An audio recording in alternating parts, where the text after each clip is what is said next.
bluest carol. The sun was shining on the sea, shining with all his might. He did his very best to make the billows smooth and bright. And this was odd, because it was the middle of the night. The moon was shining softly, because she thought the sun had got no business to be there after the day was done. It's very rude of him, she said, to come and spoil the fun. The sea was wet as wet could be. The sands were dry as dry. You could not see a cloud, because no cloud was in the sky. No birds were flying overhead. There were no birds to fly.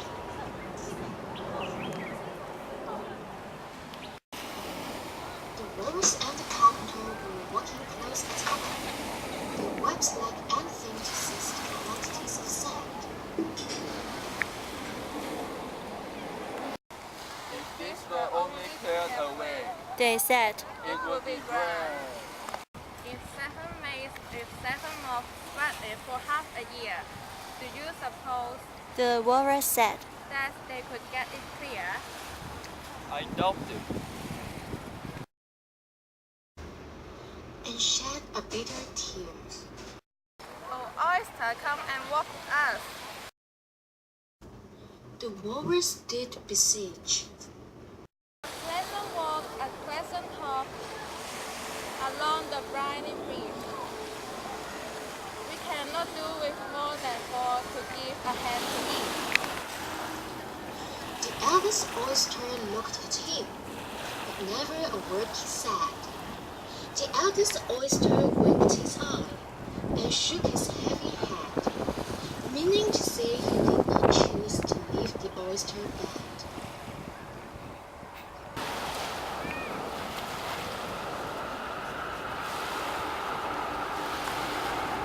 But 4 young oysters hurried up, all eager for the treat. Their coats were blush, their faces washed, their shoes were clean and neat. And this was odd because, they hadn't any feet. 4 other oysters followed them, and yet another 4. And thick and fast they came at last, and more and more and more, all hopping through the frothy waves and scrambling to the shore.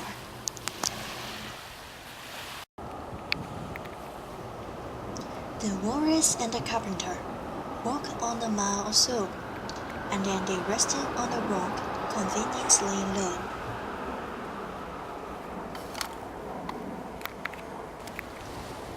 And all the little oysters stood and waited in a row. The time has come The Walrus said, to talk of many things, of shoes and ships and sealing wax, of cabbages and kinks, and why the sea is boiling hot and whether pigs have wings. "But little bit," the oysters cried, "before we have our chat, for some of us are out of rice and all of us are fat." Hurry! Said the Carpenter. We thank you much for that. A loaf of bread The Walrus said. is what we chiefly need. Pepper and vinegar besides are very good indeed. Now if you are ready, oyster dear, we can begin the feed. But more on us! turning a little blue. After such kindness, that would be a dismal thing to do. The night is fine. The Walrus said, Do you unlike the field? And it was so kind of you to come, and you are very nice. The Carpenter said nothing but, Cut us another slice. I wish you were not so deaf. I've had to ask you twice. It seems a shame the Walrus said, to play them such a trick. After we have come so far and make them drop so quick. The Carpenter said nothing but, to spread too thick. I wait for you. The walrus said.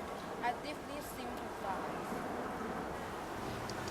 With sobs and tears he sorted out those of the largest size, holding his pocket handicraft before his streaming eyes. Oysters. Said the carpenter. You've had a splendid run. Shall we be trotting home again? But answer came there none. And this was scarcely odd, because they would eaten every one. I'm walking away.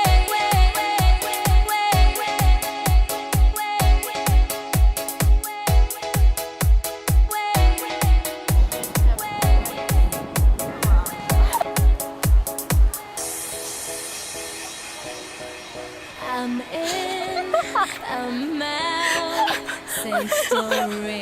拍的时候，就是你到最后 No way, no way out.